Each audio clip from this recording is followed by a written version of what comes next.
Okay, what can I get started for you? Lemon honey espresso tonic. Perfect. All right. I just so happen to have the ingredients. Okay, so I've got the water on the boil. I've got it set for around 202 degrees. I've got some Onyx coffee, good stuff, coming out of Arkansas. I'm going to measure out about 14 grams of that.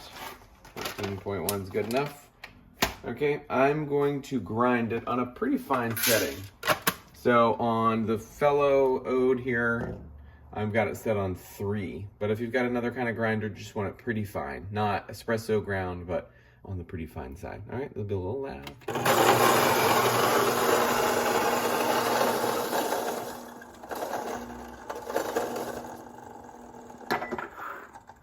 All right, here we go.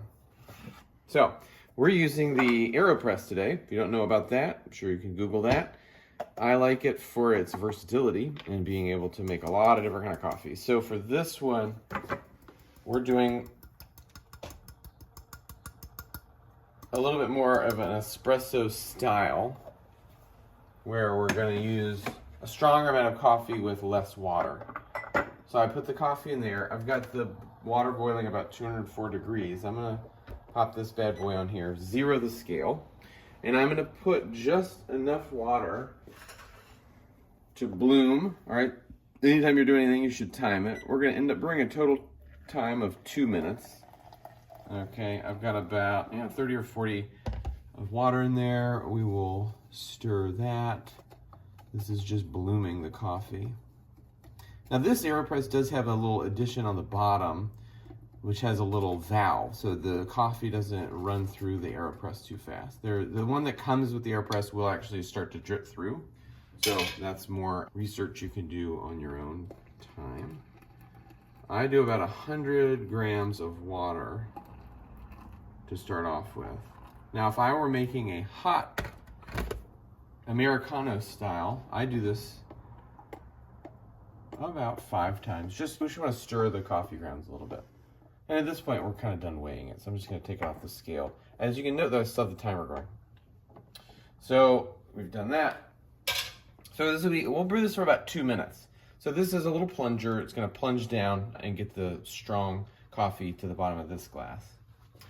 We will then be able to assemble our espresso tonic. So this is a Korean lemon honey tea. Now they call it tea, it's not really tea. There's no caffeine in it. It's just really thick, sweet, and got lemon zest cut up in it.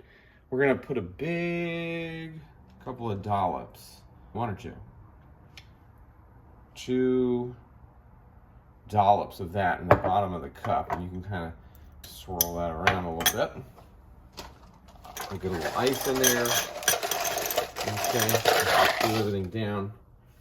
We're approaching about 145 there on the coffee. Now, if I were making this Americano style, I would press this through and then add another 100, 120 grams of water to that to make more of a regular cup of coffee. So we're reaching about 2 minutes.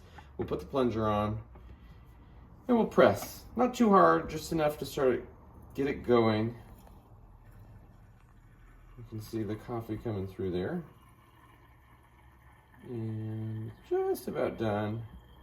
You'll start to hear little bubbles. I usually just stop there. So you just pop that in the sink. Easy to wash out. We will open the tonic water. Today we're using the Fever Tree Premium Light Tonic Water. It's nice. It's not too sweet. It's got a little bitterness to it. Very refreshing. This is a cocktail bar technique where you put a spoon in there and you pour this over the spoon. It helps to preserve some of the carbonation. You know when you pour a soda or a beer and you pour it too fast in the glass, and all the carbonation comes up and you lose a lot. I do stir this a little bit because that syrup in the bottom will get a little bit stuck because of the being cold. So you want to fill it about 3/4 of the way full because you're going to pour the coffee, of course, on top. So we've got that in there. And then essentially we're just going to take this kind of stronger coffee to pour on top. Now this is another bar technique where you take the back of the spoon and try to pour over the spoon just to mix it in nicely. Oop, we got a little spillage there, but that's okay. That's why man invented paper towels. So, essentially, we've got our espresso tonic. So we've got lemon honey tea. Remember the Caribbean tea at the bottom. We've got our tonic water in the middle, and then our stronger espresso style coffee on top. And you can kind of see as we stir that up a little bit, it'll become one drink. Looks kind of like a soda almost. The water we use today, we use some of this water, I don't know, enhancer. So we have reverse osmosis water in the water, and then has no minerals in it. So we add this little third wave water here to add the right minerals to make coffee taste better. You can research that as well. I'll link that in the description. Now we'll try it out.